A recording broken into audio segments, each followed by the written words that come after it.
tous, j'espère que vous allez bien. Bienvenue dans cette vidéo et bienvenue à toutes les personnes qui nous rejoignent sur cette chaîne. Pour ceux qui ne me connaissent pas, je m'appelle Carrie et je suis Mindset Coach. Mon but, c'est de vous aider à adopter le bon état d'esprit pour pouvoir atteindre vos objectifs. Aujourd'hui, je vais vous donner 7 bonnes raisons de passer à l'action. Premièrement, dites-vous qu'un projet reste un projet ou un rêve tant que vous n'êtes pas passé à l'action et vous risquez malheureusement de voir quelqu'un d'autre avoir la même idée que vous et le mettre sur pied avant vous et ça serait vraiment dommage. Deuxièmement, mesurez ce que vous perdez à ne pas le faire plutôt que ce que vous perdez à le faire. Par exemple, je perds une liberté financière, je perds une liberté tout court, je perds un rêve, je perds une ambition si je ne passe pas à l'action. Troisièmement, focalisez-vous sur votre pourquoi. Si votre pourquoi est suffisamment grand et s'il vous tient suffisamment à cœur, il va très rapidement faire de l'ombre à toutes vos peurs et à tous vos doutes et à toutes les raisons pour lesquelles vous n'êtes pas encore passé à l'action. Donc, rappelez-vous toujours de pourquoi est-ce que c'est cette chose-là que vous avez envie de mettre sur pied. Et justement, en parlant de peur, on passe à notre quatrième point. Passer à l'action, ça va rationaliser vos peurs. Une fois que vous l'aurez fait, vous allez vous dire « Ah mais finalement, c'était pas si compliqué que ça ».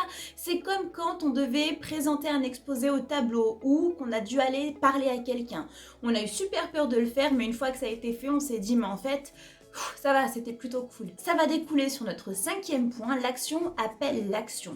Justement, en rationalisant vos peurs, vous allez avoir beaucoup plus de facilité à passer à l'action et en plus de ça, vous allez ressentir une fierté immense, bien plus grande que la satisfaction éphémère que vous donne la procrastination. Donc n'hésitez pas et allez-y.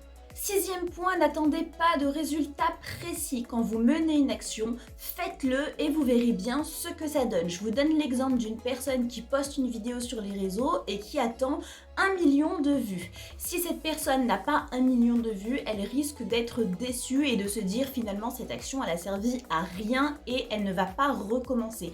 Alors que si on n'attend rien, on va être surpris quoi qu'il arrive par le résultat. Septième et dernier conseil et le plus important pour moi, divisez vos objectifs.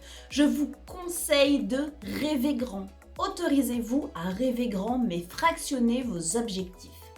Ça vous permettra d'atteindre votre objectif pas à pas, d'arrêter de le penser inaccessible ou trop éloigné de votre point de départ. En plus de ça, vous allez avoir une vague de motivation et de satisfaction à chaque fois que vous allez passer un palier. Je vous donne l'exemple d'une personne qui veut perdre 20 kg.